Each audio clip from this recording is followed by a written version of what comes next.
Just go to you. Is it okay? Right. Struggle today. Okay, that's fine. We will like those who are struggling. It's very okay. Can I give it to you? Sorry? It's just that it's a Zoom call. Just so if there's anyone listening and we can get it recorded. If you want to say something, is that okay?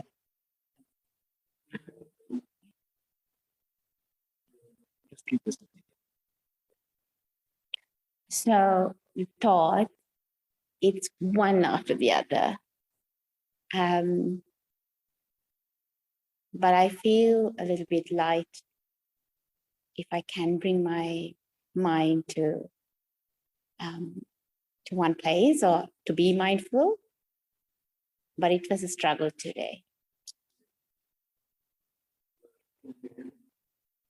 And I wanted to discuss if you have a thought that is of jealousy, anger, I sometimes battle with it rather than being mindful about it. And then you feel very tired after battling with it. I know as time goes by with good practice, I might be able to handle it, not to battle, but I battle still.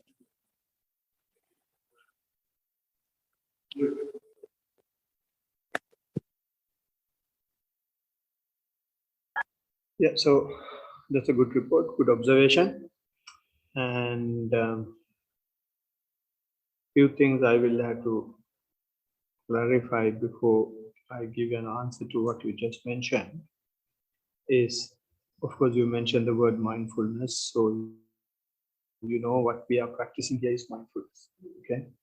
And if I ask another question, what do you understand by mindfulness? So, Chatu.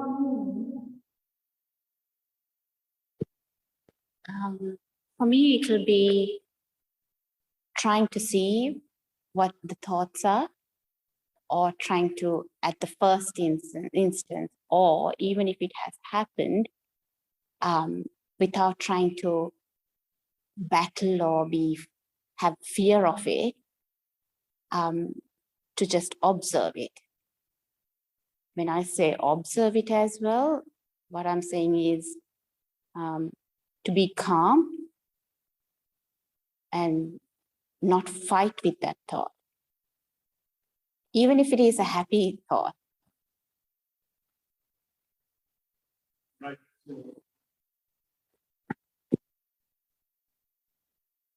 Thank you for that answer. Yes, mindfulness is, it's partly, let me say, I will agree, and partly we will have to clarify certain things. Number one is mindfulness means is the observation, right? Just be aware of it, and to that extent, it's a right perspective. And if you say thoughts, then it is limiting your awareness. It is limiting your observation. So we don't specify anything as such to be mindful of. We will have to be simple observer, mere attention, no matter whether it's a physical process or mental process. Right? And so this is why I said it is partly to be corrected or partly to be clarified. So therefore, the Blessed One says when we are mindful, we can be mindful of the body, we can be mindful of the feelings, and then the thoughts. And then all these things, once again, will reappear as general phenomena. All these three will reappear as phenomena. And even in that case, you can be mindful. So therefore, he has given 4 foundations on which you can be mindful of. Right? No, we will come to that. Right. So this is the first clarification. So now we know what mindfulness is. And then what you were saying was you were struggling with the thoughts that were appearing. And the reason why you say that you are struggling is because there are two reasons. One is before we start observing thoughts, we will have to start, or we will have to get used to observing a bit of a grosser object. Thoughts are very subtle. Those thoughts are, it's a process where the speed we cannot think of and we have no idea of, right? Therefore, we will have to train our mind to be observant about bit of a tangible object. So therefore, the object we usually select, and what the Buddha has recommended is to bring your attention. Don't worry about the mind. Don't worry about the thoughts. Bring your attention to the body. So to bring the attention to the body, what we do is we do mindful walking. That is what we were doing when you came in. And then with that, we bring our attention to the lower part of the body. And then while sitting, what we try to do is we try to bring the attention to the upper part of the body. And maybe you noticed when you came in, we were going through the body, section of the body. So we were trying to bring our attention to the sitting posture or the parts of the body. So in that manner, we bring our attention to something which is gross, right? And which we can see, which we can experience, right? So by doing that, what we do is we try to tame the mind to some extent, right? Tame the thoughts to some extent, right? So when you are able to bring your attention to the body, then there will have some basis for us to see the mental process. And even to go to the mental process, we don't directly go to the mental process, to the higher layers of the mental process. What we do is we go to the interaction of the mental process and the physical process. The interaction between the mental process and physical process is taking place at the feelings level. So therefore, we try to observe the feelings. And after observing the feelings only, the Buddha has recommended, if I may take a linear explanation, then only you can go to the thoughts, right? So if you directly start the thoughts, start observing the thoughts, then what happens is what you said. You will see it's like, a beehive which is not settled. Right? So you will have to struggle. But having said that, some people are able to do it. It's not compulsory that you must come through body and then the feelings and then to the thoughts. It's not compulsory. But we should not straight away start with that. I remember when I was in Nisaranavane, there was a boy. He had received the basic instruction, and the teacher has said to bring the attention to the body. And he has been trying for 3 days, and he was in my room, and he was having very upset mood. So we are not supposed to talk, but since this guy was very upset, I wanted to see what's wrong with him, a young person. I asked what happened. Then he said, no, I'm trying for 3 days, I can't bring my attention to the body. Then I said, that's fine. Then you have tried for 3 days, so you have given a real try. What happens if you can't bring the attention to the body? Then he said, so much of thoughts are coming. Then I told him, if the thoughts are coming, you observe the thoughts and then see what happens. But when you present, don't say you observe the thoughts. You present in such a way that you tried for 3 days to observe the breath, but what was prominent was thoughts. Therefore, you observe the thoughts, right? So when he presented that way, usually if someone says the teacher that he observed the thoughts, he will blast. Because of the way he presented, he didn't say anything because he has given a good try and was unable. So what it simply says is, when we try to bring our attention to the body, our personal traits, personal characteristics, personality comes up. Personality may be anything, right? So one day when Nathan was here, he was saying, on one hand, there was a lawnmower, and on the other hand, people were talking. So both are sounds. He was not disturbed by the lawnmower, he was disturbed by people's sound. So like that, we will have to identify our characteristics. To identify the characteristic, what we will have to do is we will have to try to bring the attention to the body. Right. So, so if we try to do that, then we will start at a lower level. So when you start at a lower level, it's easy to go up. Yes, there we are at the bottom in the sense, just the body, right? And it is imperative to do the mindful walking as well. So if you can come a bit early, then we can do mindful walking and then come for sitting. That way, we try to bring our attention to the whole body. In sitting, we bring our attention only to the upper part, right?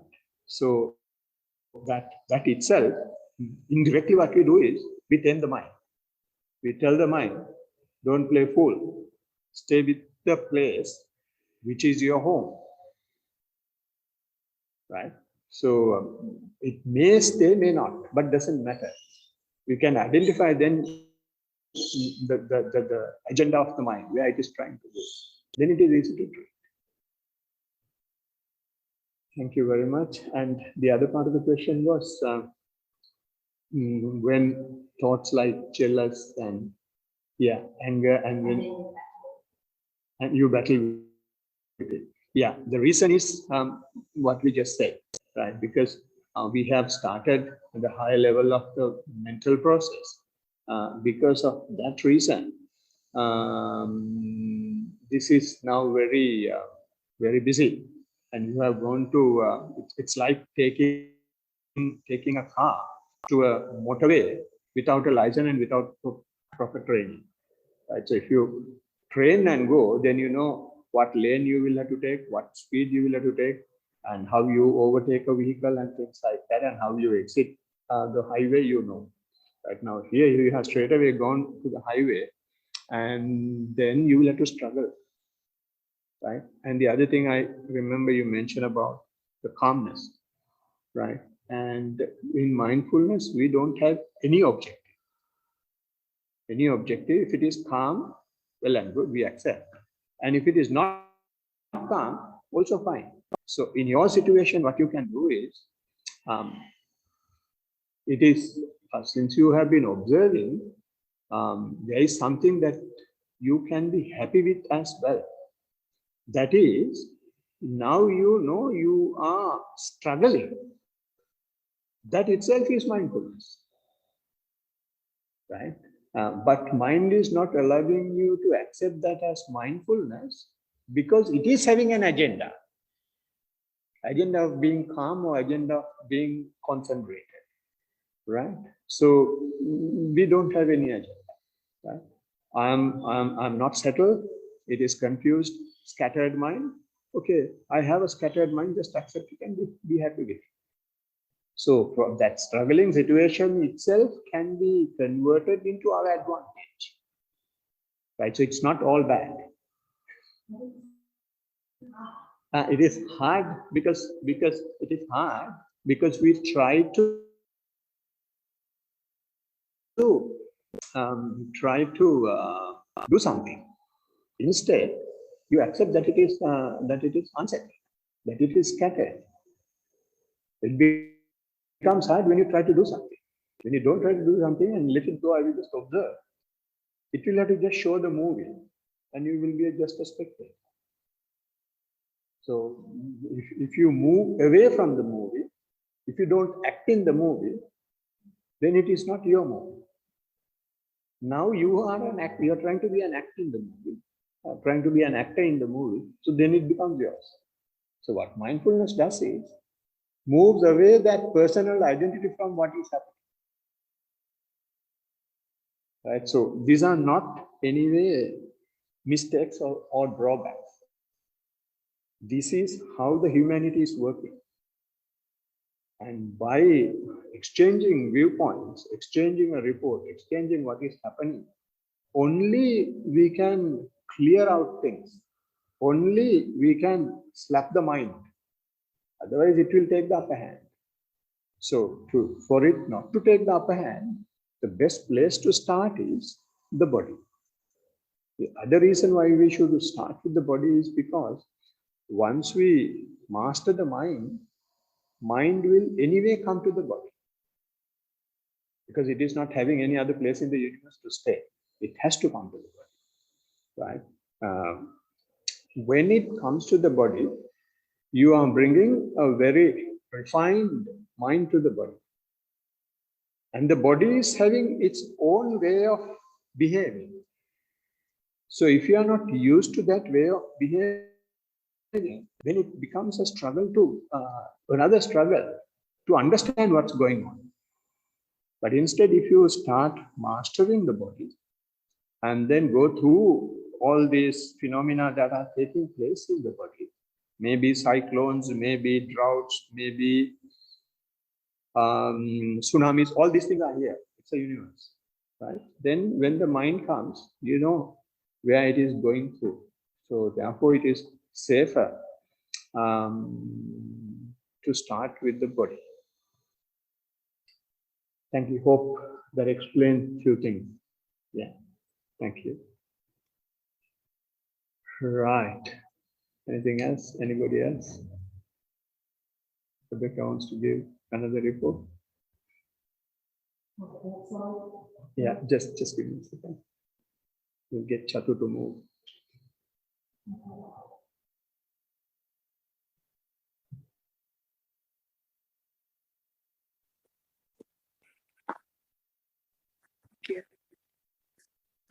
I found when I was outside, I was giving gratitude to the muscles in my legs for walking.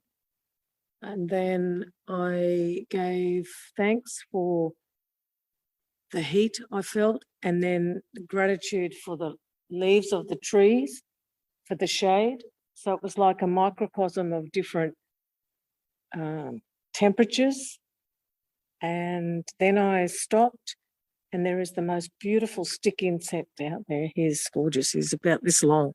And I had a little chat to him, and then I continued on my way. And then I noticed the different barks on the tree, which I haven't seen before. I actually saw the pieces, which is quite amazing. And I found this week too that my taste buds have become so acute. I had a mango, and I've eaten many mangoes in my years, but this one was so delicious. I had to eat the other one as well. So I had two, and I thought, oh my God, that was such a good experience. And it was, yeah, it's been a very expansive week in all aspects. So I've done a lot of prayer, I suppose from my background, it's more prayer. Prayers, thanksgiving, for gratitude.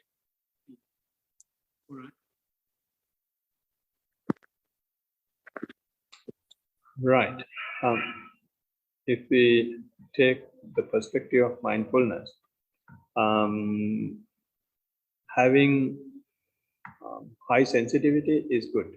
It's part of mindfulness. When you are mindful, you start feeling your senses in a much deeper level, right? So this is why things that you see are so vivid, and whatever you taste, you are having such beautiful taste which you have never experienced before, because in the past we have been just gobbling, never eating, never tasting. Right now we let the mind absorb whatever is happening. So you feel a lot of things. And similarly, sounds, you may hear sounds that you have never heard before, right? But although the one thing, your sensitivity is increasing, it is fine. But the other important thing is, in mindfulness, mindfulness, our mindfulness has to be in a way that it is coming inside, inward, right? Not extrovert, right? So So when you mean inward, feeling those feelings inwardly.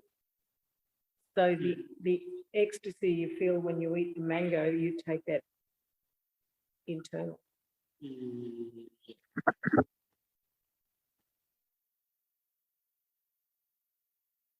when I said internally is when you see the barks, when you see the leaves, right?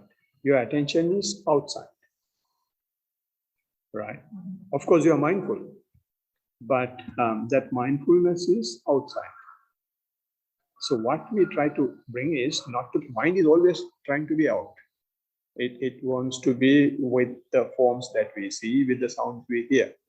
But what we want is how you feel it in the ear, how you feel it in the eyes, ear, etc. Generally to yourself, to the body, right? So when you see the vivid nature of the leaves, vivid nature of the barks and things outside, although you are mindful, there is room for improvement. There is room for improvement, which is to bring it back. But from that example that you gave, when you feel that good feeling while you have a mango, that is not external. That is internal because it is from your taste buds and you feel that happiness. So I'm not talking about that. I'm talking about seeing the barks, seeing the you have seen very nicely the variety of the barks that your eye has met. So although you are mindful that you are seeing it, that's fine. That's it, from Buddha's perspective. He says you can be mindful at very high level. You can be mindful that you are with your eye and that you are with the external object as well, right? But it is always better to bring it inside so that we will be able to tame the nature of the mind to which is going out and going to past and the future, right? So for that, we will have to always see, especially while walking, what we feel in our lower part of the body. So those informations will be very important. When I lift, this is how I feel. When I move, this is how I feel. When I lower it down, this is how I feel. When I place it, this is how I place it, and this is what I actually feel. And those information will be more important than the information, although that you take it from mindful, which are available outside.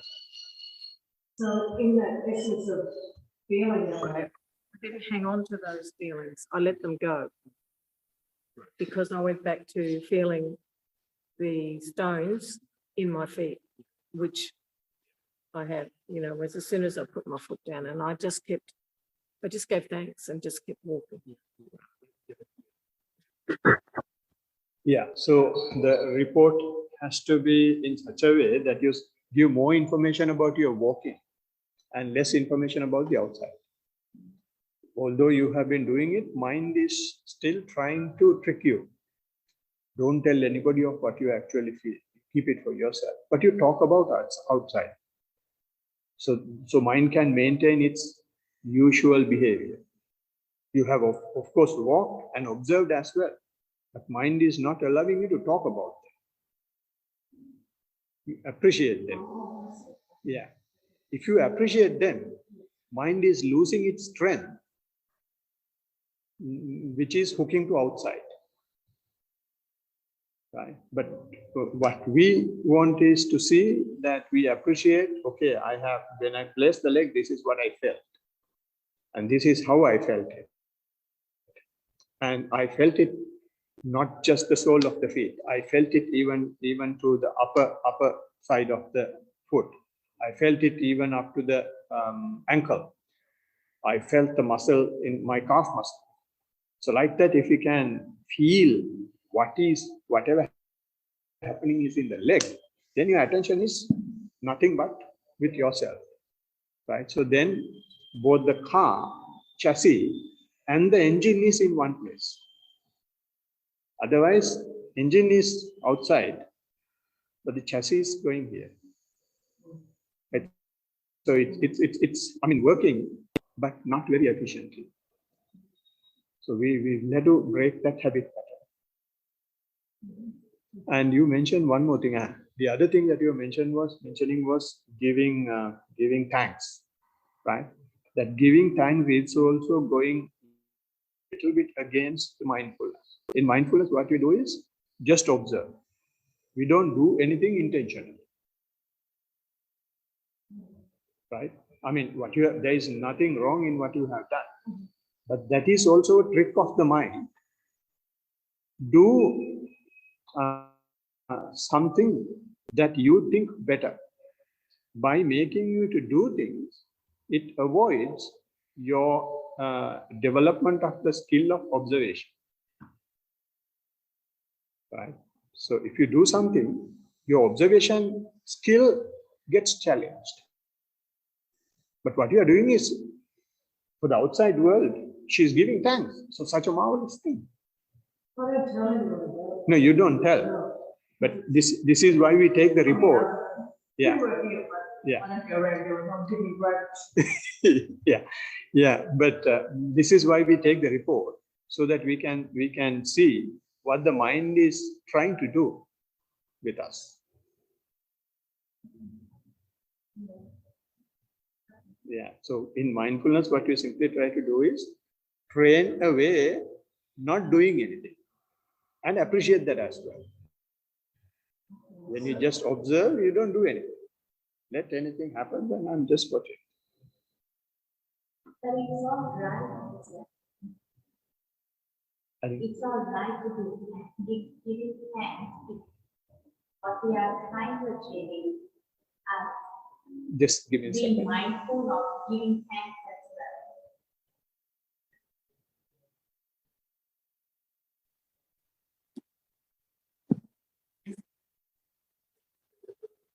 There's a person on the line. Yeah, so giving thanks, it's all right to do it, but what I can't say trying to achieve, the whole aspect of mindfulness is like realizing that we are giving thanks as well and just observing. But it's all right. Yeah. All right. It is okay to. There is nothing wrong in it, right? But if you compare the two acts, giving thanks and being mindful, what is superior? We will have to decide, right?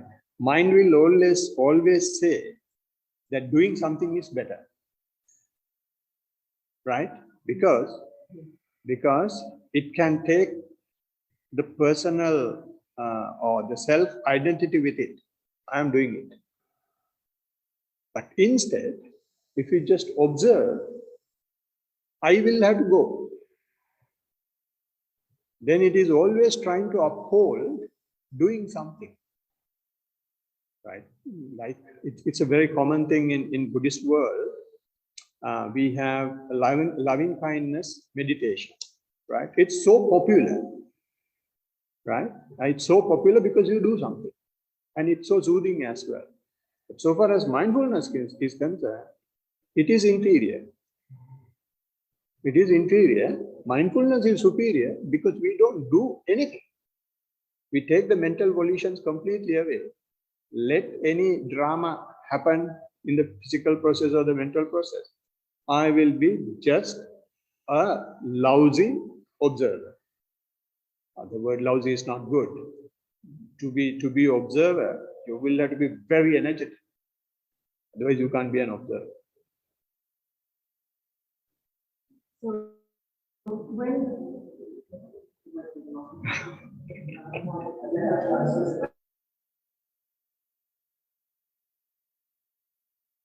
I feel I'm not connected. I can walk around and I just feel like, when I went to hospital the other day, it was the most, I didn't feel like I was there. Everything just happened so fast. I was in, out, gone, and I don't there was no mental concept of anything. I remember them taking my name and address, and I don't remember anything else after that. And that was before they put the cannula in to put me to sleep. I just totally, and my girlfriend said, so how was it? I said, it was great. I said, I don't remember anything. Well, I remember the anaesthetist coming up and introducing himself. His name was Mark. And then he said, I'm going to put the cannula in, and that's it. I was awake. And that was it. And I feel that when I'm out in this world, I can walk around and it's just like everything just passes by. You know, there's no connection, which is that taking it too far? I think we've spoken about this before, where people go, you're very aloof, Leanne. I go, well, no, I'm not. I'm just over there. I'm not here. No, you have that inherent nature of living with you, right? But what I am trying to do in my explanation is to let you appreciate it, right? Be aware of it, right? And then it is not just happening, you know what is happening. And when those things are happening, it can happen due to two reasons. One is you are simply concentrated on whatever is happening or with yourself, and as a result you are disconnected from the others. Or other ways, you know everything that is happening outside, but you are not disturbed by them, right? So to see that we are in the second one, you should be able to explain what is going within you when you are with you. So, yeah. So that is why I'm trying to get you to talk about, appreciate what you feel when you walk in your body. Then you know you are with you, and then you will have certain ways of explaining of what is going within you in your body. And with that, if you get disconnected with the rest of the world, then it is because of mindfulness. It is because of concentration generated through mindfulness. Now, here it is concentration. Mindfulness has not come to the forefront. Mindfulness is still in the back seat. The concentration comes in two ways. One is mindfulness is leading to the concentration, and the other, mindfulness is just supporting the concentration. Does it make sense? It's like when a train is going, there are two engines, right? One is the front one is carrying the whole load, right? So in that case, if the mindfulness is driving everything, then concentration is happening because of mindfulness, right? So you know whatever is happening, you just keep observing, so you just get concentrated to everything, right? Or wherever you are in that particular point in time. The other thing what happens is you take an object and try to stick to that object, and therefore the concentration comes, and you will be mindful only to the extent the object is maintained. So in that case, mindfulness is not leading. Mindfulness is just supporting the concentration. So this is the difference between Buddha's approach and pre-Buddha's approach. Pre-Buddha's approach, before Buddha. Before Buddha, they were mainly focusing on the concentration. And mindfulness was there, but it was not given the prominence. It was given significance only to keep the attention to the object. Right. So, so in your case, I'm trying to see how this is developing. I mean, you're doing good, doing very good, but I'm still trying to map how it is going. I don't think there should be any precept of who's done it and who hasn't. Does that define it too much then? When you said that I'm doing good, I don't look at it that way. I just think it's an experience that I just treasure every day. And I meditate. I get up early and I do my meditation in the morning. Sometimes it works, sometimes it doesn't. So I don't pressure myself. I go, okay, today's not the day. It's like some days you get up and you're not feeling 100%. So you don't pressure yourself for anything. You know, I go, oh, I've got to be somewhere by such and such a time. I go, no, I don't have to really. I mean, I'm not working, of course, that makes a big difference. And I don't have a routine as such, and there's only me. So I can just, but I don't, and I seem to get there anyway on time because there's no pressure. You just absorb, you just accept what's happening, and you don't try and push yourself or set any boundaries. You just try to flow. So that's a good nature.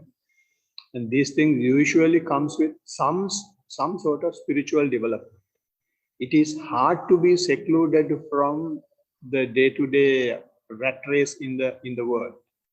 So if someone has just little bit come out of it, then it's a spiritual development. And in your case, it is not just little bit.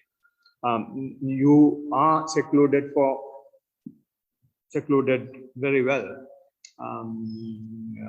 even physically and mentally. So this is why, you know, some of the experiences we are mentioning are so profound. But still, I will have to be happy with how this is developing, since you have practiced for a long time. And definitely something has very well worked, right? I'm trying to understand whether it is led by mindfulness or whether it is led by the concentration, right? So the skill is there. So it's a matter of getting the proper report. And to get that proper report, when you start saying what happens within you when you practice, then we can map it to Buddha's path. Because in Buddha's path, what he says is it is experienceable here and now by yourself, right? So that experience, physical experience, is more important to understand that mindfulness is leading the way.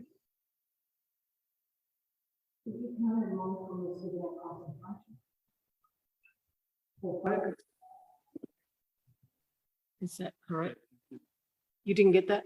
Oh, sorry. You can't have concentration you can't have mindfulness without concentration, because focus, it's like athletes or people that are high performing athletes. They get to a stage where they focus so much that they can experience pain and they just keep going. That's a good comment. And this is exactly what I'm trying to see. No. What you said was concentration, mindfulness will not come without concentration. It's exactly the opposite. Before Buddha, right, concentration was the target, right? And from concentration, mindfulness was developed. After Buddha, concentration was developed by mindfulness, right? So therefore, you don't, when you try to be concentrated, you will have to always mentally, you will have to always have a mental volition target to achieve. But when you just become an observer, you don't have any target. You let everything out, just see whatever is happening. And when you just keep observing anything that is happening, each and every moment you get concentrated. You don't want any particular target object to be concentrated. So that's the very subtle difference.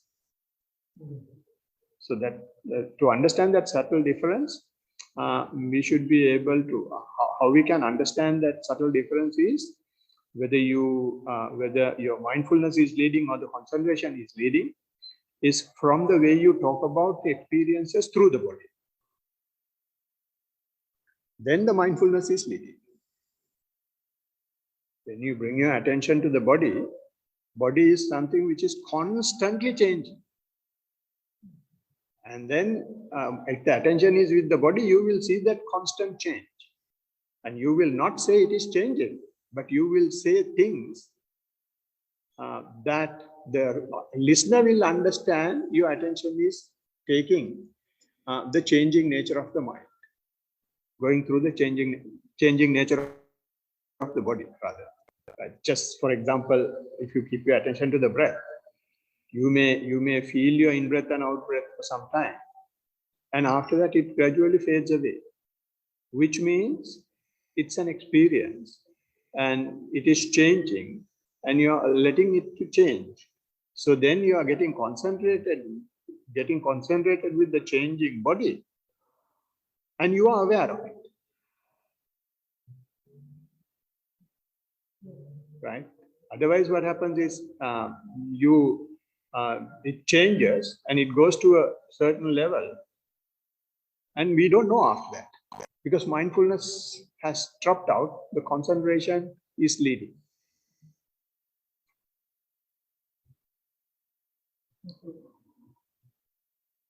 You want to say something?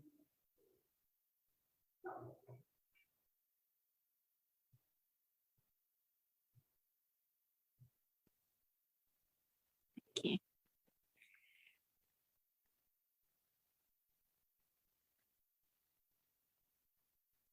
It's 4:30.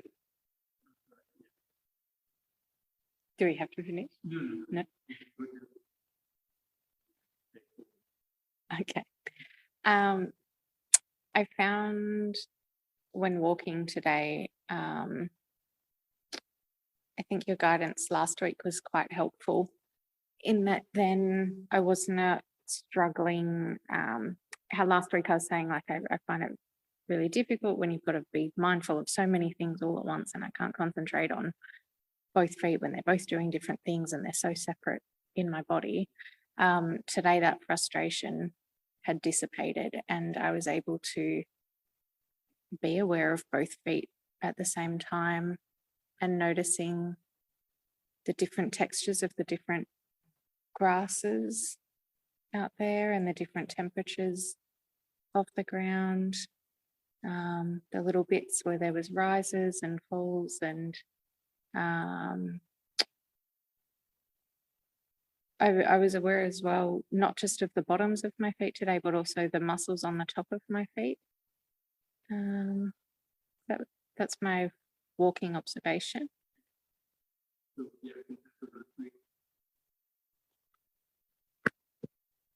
Compared to last week, it's fairly.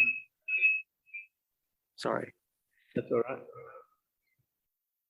It's fairly comprehensive. You have been able to handle those scattered mind and put all that in one basket of knowing them. So therefore it won't bother you. And as a result, you have been able to bring your attention to the main object and observe whatever that you feel in the sole of the feet. And it is not just the sole of the feet. Those vibrations that takes place while you place the leg, you feel even in bit higher on the feet. So that's a good observation. And like that, if you get even closer, you can see those vibrations even coming higher up. That's one thing. And the other things, that is when you place the leg. When you lift, you can see how it goes down once again. Those sensations that you feel will not be the same when you lift it. And it may be even different when you move the foot. And it will be even different when you lower it down, right? So now, since you can do that, next thing you can do is you can see, okay, I have observed these things in my right, and let me see how it happens in the left. So try to continue that. See how many more steps, how many steps you can continuously observe those things. Right? Then we can slowly improve the mindfulness through the body. Yeah. So do you have anything with the sitting as well? Or?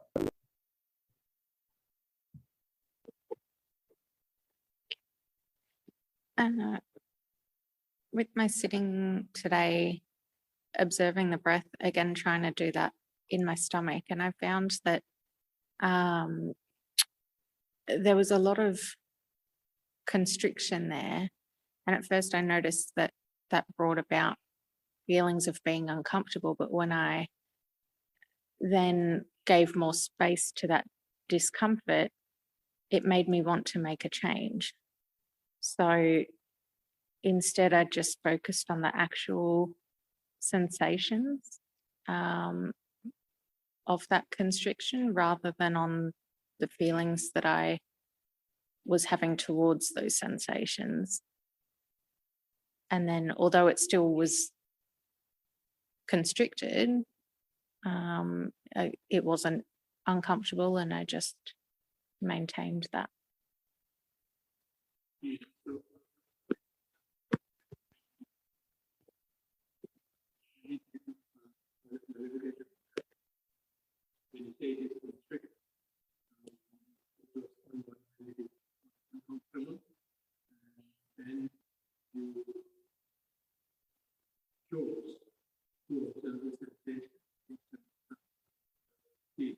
Yes. Yes.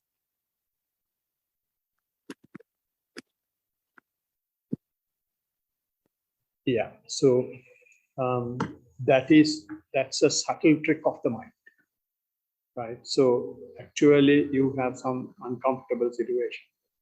Uncomfortable situation means you have a sensation which you don't really like, right? So if that is the one that is available right here, right now, being an observer, you will have to observe that.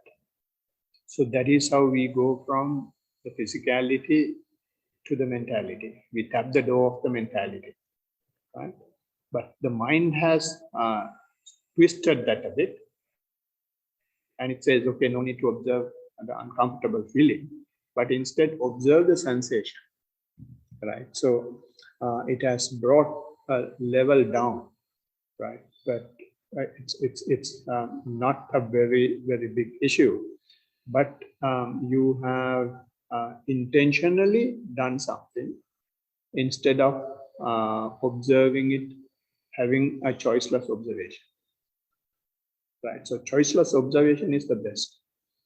So, but in this case, although you have chosen, you have not chosen to go completely away from it. You have still gone to a lower layer of the feeling, but high layer of the materiality, right? So sensation is a high layer of the materiality. So if you observe that, then if you can take your attention as close as possible to materiality, and then see what happens to that. What happens to that constriction that you had? How it either disappears or how it evolved, things like that. Right? So yeah, good. Thank you. Thank you.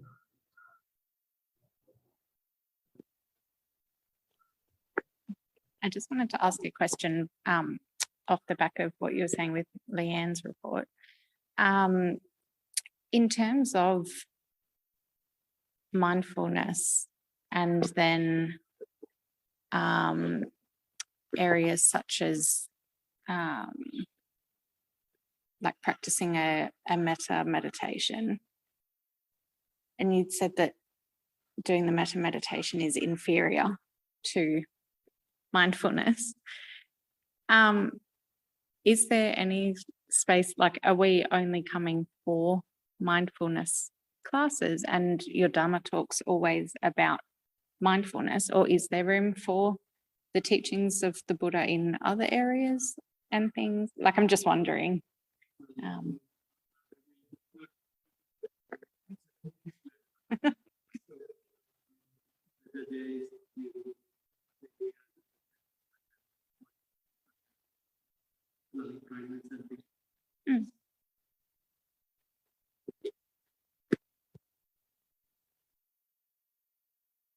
Yeah,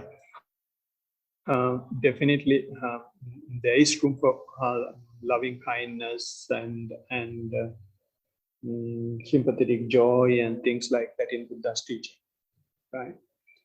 But the problem in the present day is because we are used to such a fast life, right? Things we need instantly. Click a button, things should come to our hand, right?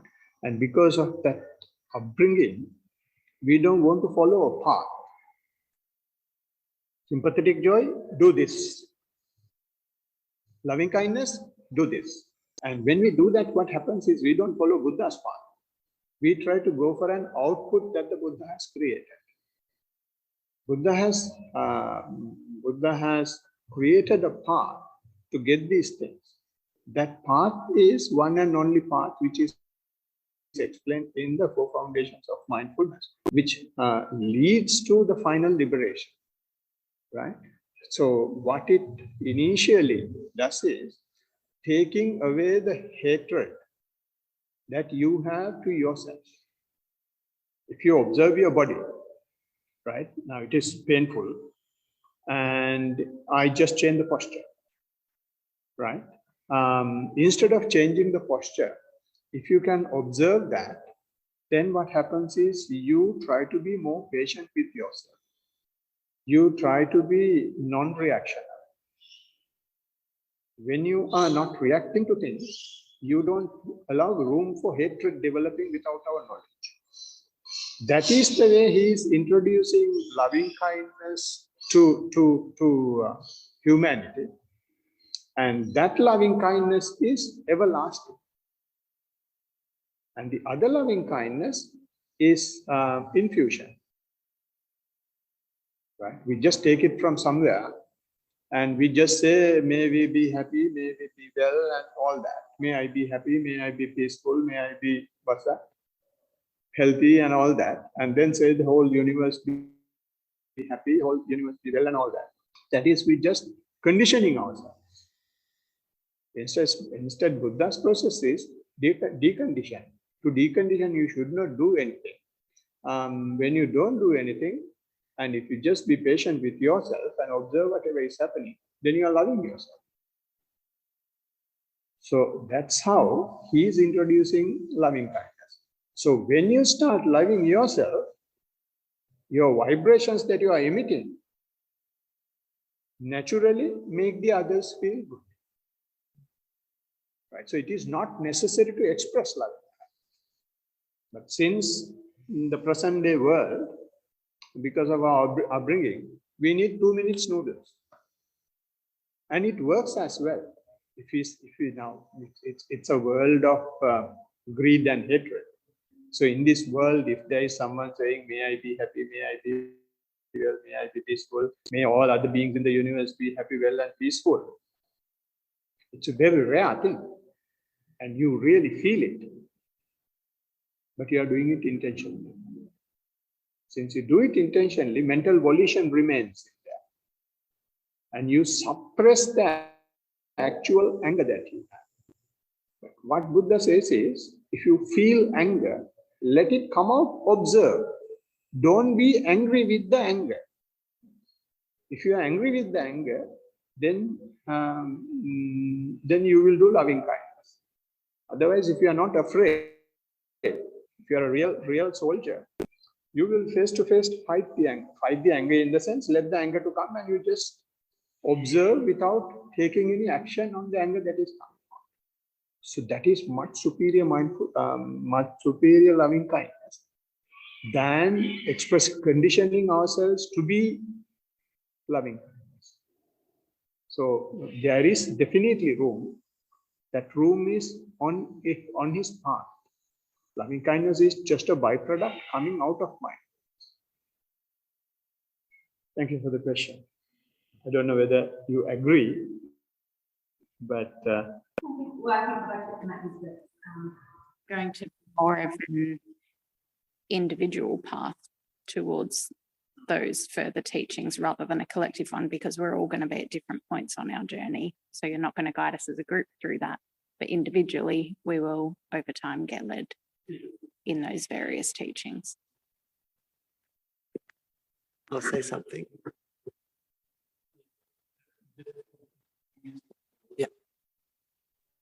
Yeah, this when he introduced 4 foundations of mindfulness, he very bluntly said, one and only way for 5 things.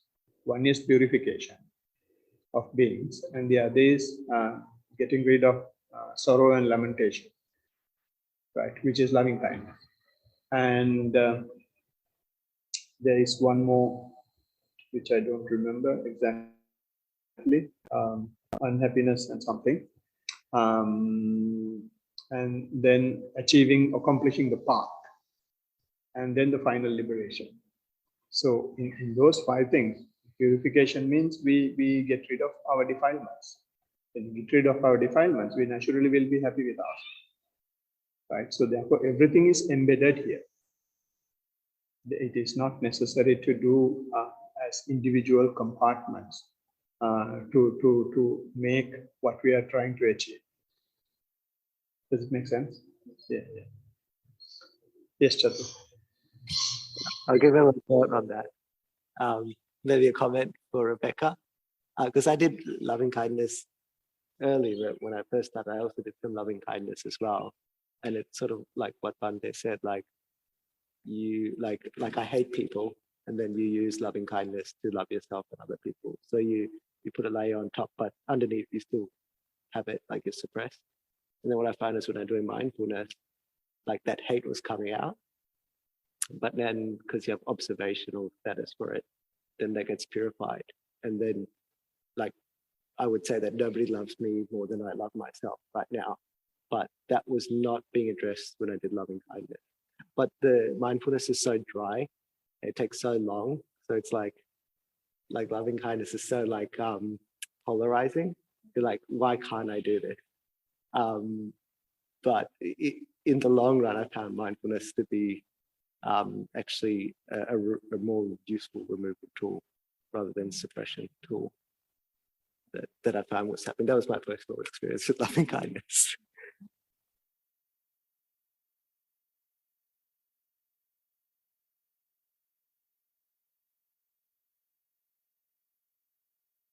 Knowledge about the teaching of Dhamma, of the Buddha, might get clearer as to what we are trying to achieve, not to achieve, but to have an understanding about what we are doing. Is it that, like, having a little bit of knowledge as well about the Buddha's teaching that will give you a basis or a foundation of the mindfulness that Bante is talking about?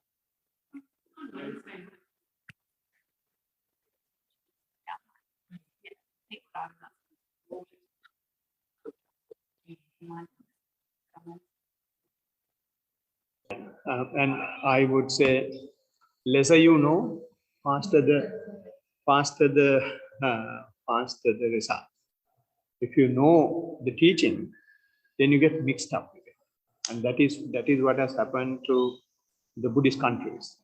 They keep listening. No one is practicing, and so many Buddhists are coming to this temple now. See, only 4 are, right? And 99.9% of the people are not practicing. So therefore, what I suggest is, lesser you know, better and faster will be practiced. Why I am saying so is, that is what happened to the Buddha.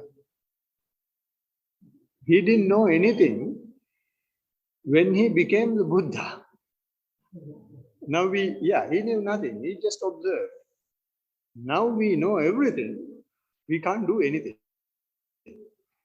So therefore, people ask the question, how much we should know? Simple answer is, we should know only to observe, that's it. And then everything will fall into path, and you may be going much faster than those who know. And they are busy with understanding Pali, they are busy with understanding higher Dhamma. They don't want to practice. They don't want to stop and learn the way not to do anything, which is mindfulness. So it's mindfulness part of the purification of your mind.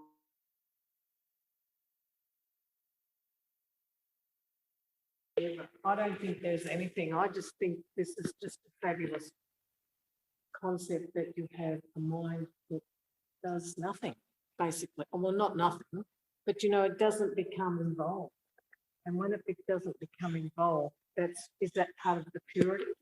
Yeah, you should know that you are not getting involved.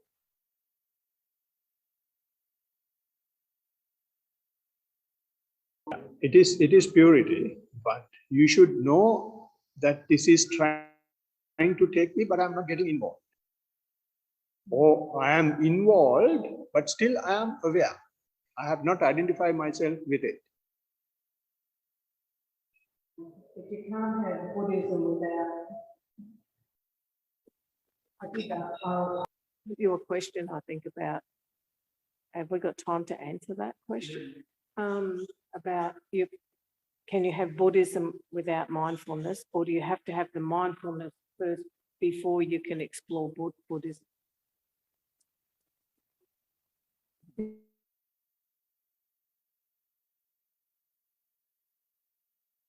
That's a wonderful question, right? So far as I'm concerned, a lot of people will disagree with me. For me, Buddhism simply equals mindfulness. It is not just mindfulness. What Buddha says in 4 foundations of mindfulness is, keep the mindfulness to the fore, having the body as the focal point. That is the prime statement of the Buddha, which made him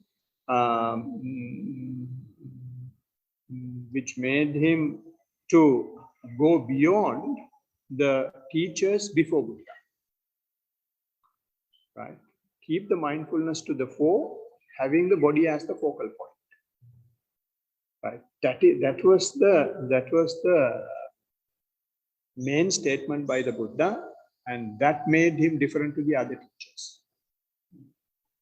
And other teachers, they had mindfulness, but they did not keep it to the fore, and they did not have the body as the focal point.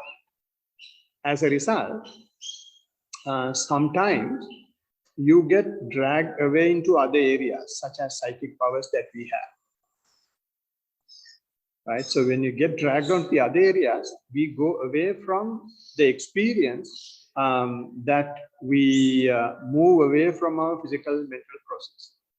So going away from the physical and mental processes are experience, which can be experienced through the body. So therefore, he said, have the body as the focal point and keep the mindfulness to the fore, keep observing anything. And then if you observe it right, you will see what happens.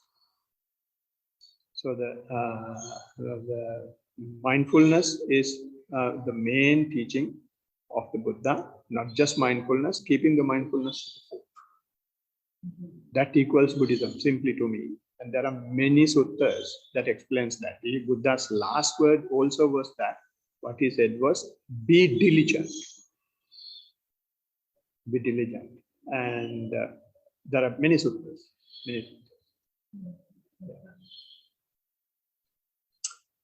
All right. Very sorry, Anne, we did not give you any opportunity. You want to say anything?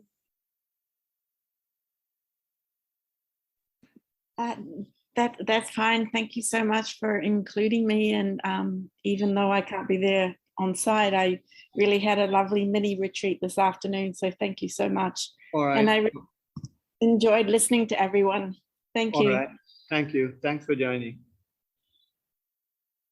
All right. So we will conclude the session. To conclude the session, as we usually do, we share these positive energies with the rest of the beings in the universe.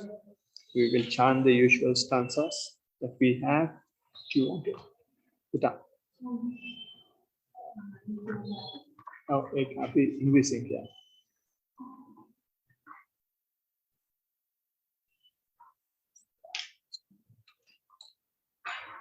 All right.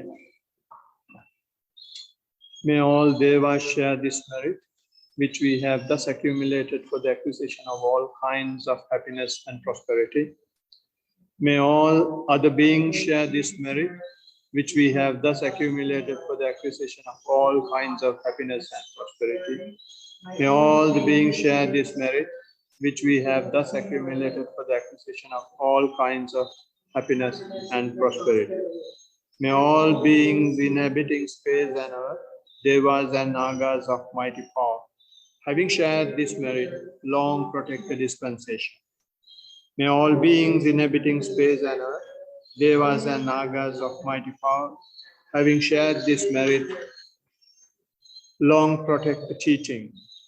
May all beings inhabiting space and earth, devas and nagas of mighty power, having shared this merit, long protect me and others. If by deed, speech, or thought, heedlessly I have done any wrong, forgive, O Master, O Victor, greatly one. By deed, speech, or thought, heedlessly I have done any wrong, forgive, O Dhamma, to be seen here and now, timeless. If by deed, speech, or thought, heedlessly, forgive, O Sangha, practiced well the incomparable. Let this merit accrue to our departed relatives, and may they be happy. Let this merit accrue to our departed relatives, and may they be happy. Let this merit accrue to our departed relatives, and may they be happy. By the grace of this merit that I have acquired, may I never follow the foolish, but only the wise up to the time I attain Nibbana. By the grace of this merit that I have acquired, may I never follow the foolish, but only the wise to the time I attain Nibbana. By the grace of this merit, may I never follow the foolish, but only the wise up to the time I attain Nibbana. Sadhu, sadhu. Thank you, everyone. May you all be well, happy, and peaceful. Can I just ask one question? Yeah. Where it says Devas and Nagas, what is the difference between the Devas and the Nagas? Are the Nagas are masculine? No, they are two different realms, two different types of beings, right? Devas are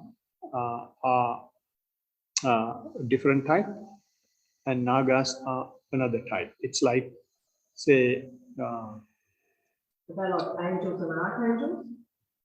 like that, like that. Yeah, That just gives me an idea. yeah. And Naga, the word Naga in Sinhala is cobras, Yes. cobra, Uh, right? Cobra. So, yeah. Yes. So, but there are some people who have not people. It's considered that there is a realm that there are beings who have that power, and they are called Nagas. So it's considered sort of angels, but not as powerful as Devas. Yeah, but this is not. I don't think this is directly Buddha's preaching. But these This are is- things. Yeah. Those stanzas that we use. We believe that these beings are protecting the teaching, protecting the dispensation, protecting the community of those who practice. So therefore, we translate to them.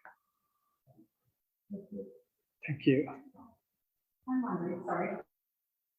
That's okay. Would it be possible to have a conversation maybe next week about that, like, spiritual side versus the practical side? Because the Buddhist teaching and his what was teaching follows this path, but then there's the spiritual side as well.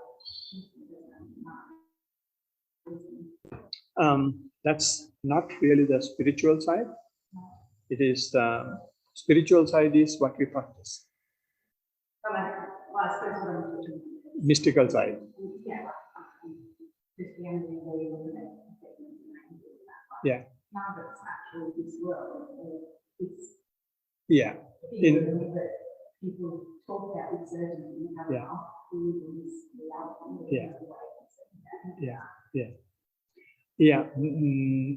In Buddhism, we identify certain layers of physical and mental evolution. Based on that, you may have different different physicalities and different mentalities, and they are identified as different beings. Say, for example, when you have good mental process, and say while practicing, if you go into a state where you don't feel your body at all, and you feel only you are just aware of emptiness or nothingness, right? So it is something that you have mastered, and you know, by being a human being, you are able to experience it. So at the time of death, if your attention gets there without struggling with the form, then you may be born in a realm where you will be having more active mentality and less physicality. But in this realm, physicality is more active and mentality is neglected. Right? So like that, we have other layers of being, which depends on your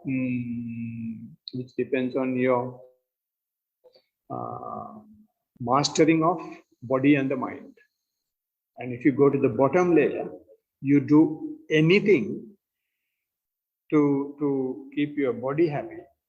You loot, you murder people, and you do all sorts of horrible things, and you enjoy doing that, then you will be going down. Even Buddhism is talking about hell. Right. So that's how their physical and mental process work. To suffer, that is what they like. Right? They like other people to suffer. That is why they rob, they kill, and they steal, and do all sorts of unwholesome things. And therefore, since they like that, they get the same thing.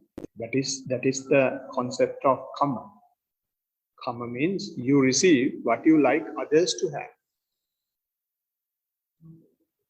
Right. So you receive the same thing after that. Yeah, not after that. You receive it straight away.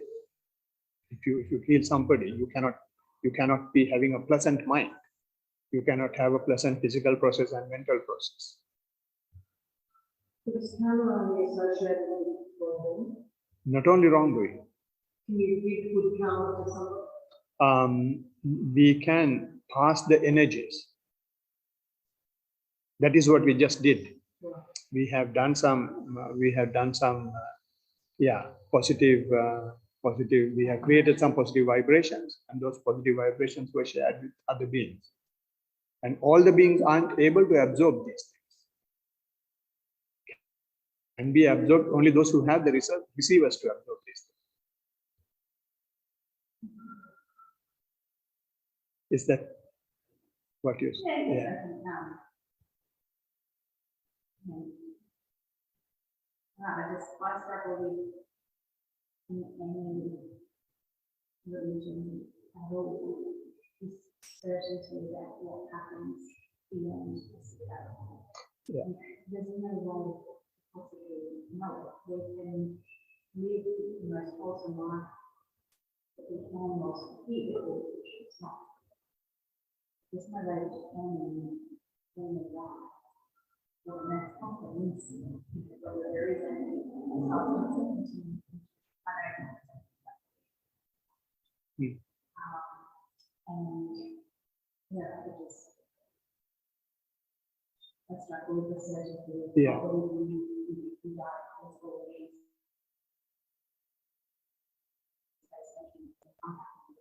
Yeah. Yeah. That's in all religions. Yeah. No, it's in all religions, but in Buddhism, the two things. One is when my teacher was asked this question: how can we can be so certain that we will be born again somewhere. What he said was, he asked whether we ever sleep after finishing all work that we are supposed to do. Has there been any night like that? No. Have we ever had any night where we have finished all the work that has to be done and nothing to be done tomorrow? We don't have days like that. We don't have seconds like that. Every second we will have. Now, after this session, I will have to think of what I will be doing next week. Yes. Right. So I'll have to prepare for it. So always there is something going. So that keeps going every second. And it happens even at the time of death. And therefore, there is some unattended things. To attend that, you will appear somewhere. That is the explanation, and that appearance depends on what you have been doing here, mainly, not compulsorily. We don't say in Buddhism, if you have been a wrong person, if you have been a butcher, you will definitely go to hell. We don't say, right? And although he has been a butcher, he may be doing that only for 8 hours, and the other 8 hours, if he's meditating, we definitely can't say he will go to hell. And that is what happened to people like Angulimal. They have killed people 999 counted, but still he was able to become an arahant, right? So that potential is there with human beings. And the other thing that you mentioned about death in mindfulness practice. So this is why I'm always telling to keep the attention, keep the body as the focal point. Mindfulness, or especially the sitting practice, for me at least, I take that as death simulation. Why I'm saying is death simulation is you close your eyes and keep observing your breath. While observing your breath, it disappears. And you just keep observing. And if there is a point that you don't feel the breath, and if your body is not struggling to take another breath, then you are going through the death. And for that, it is very important to have your attention to the body. Because our muscles are asking for oxygen. And when the breath is becoming subtle, we become very panicked, very tensed. Yeah. So if you can be calm with that, okay, body, I don't care. I just observe. Then the body will have to go through the depth. So that's an interesting experience. For that, we will have to slowly keep your attention to the body. It's an amazing concept to breathe. And it just happens to get up and off the go. Yeah, we have been breathing ever since we were conceived in mother's womb, but never thought that it is our life. Our life is what we see, what we hear, what we taste. You don't have a breath. That's it. Yeah. It's slow down. Yeah. So it's important to have that breath. Yeah. The complete breath. Rather than that, be aware of it. Rather than having a complete breath, I don't care what type of breath is, but I'm aware what is happening to my breath. Then even if there is a point that you don't breathe, can't breathe, your awareness will stay. And that awareness, if that awareness is not struggling to have another breath, you are relieved. You are liberated. So liberation is not a big formula. There's no need to read the whole three, what do you call, textbooks. What do you call them? Canon. No need to read the canon. Canon is here. This is the canon. If we can observe that. We have our path within us. Coming to these classes just makes us more aware of the path. Is that correct? Yeah, 100%. We all, when what Buddha says is, the second rarest thing that happens in the universe is having a human life. The first rarest thing is having Buddha. Second rarest thing is having a human life. So anyone who has a human life is having the potential to go through death and to go through death, and is having the path with him. Only thing is, you will have to activate it, and it does not happen by chance. You will have to activate it, and different people activate in different ways and different times. For me, it took 36 years, at least. And now there are kids in our mindful school. There are kids, they're already working. And these days, there are quite a few young people working. And in your age, he was not doing anything. And Chatu's age, just to play ball.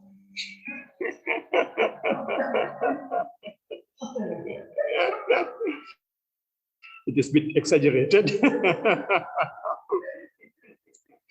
Yeah, So it doesn't matter what age. doesn't matter, definitely doesn't matter. So there are children that are alive already to this. Definitely, definitely. Are they born with this, or they taught them taught you don't? Some people, when we teach them, we feel that they are born to do it. They come with a good opening stock. And yesterday or day before yesterday, a girl came, not really a girl, but she's in a middle age. She was a gem mine, a gem mine. Oh, yeah. So much potential, and she's having such marvelous, meritorious stock with her.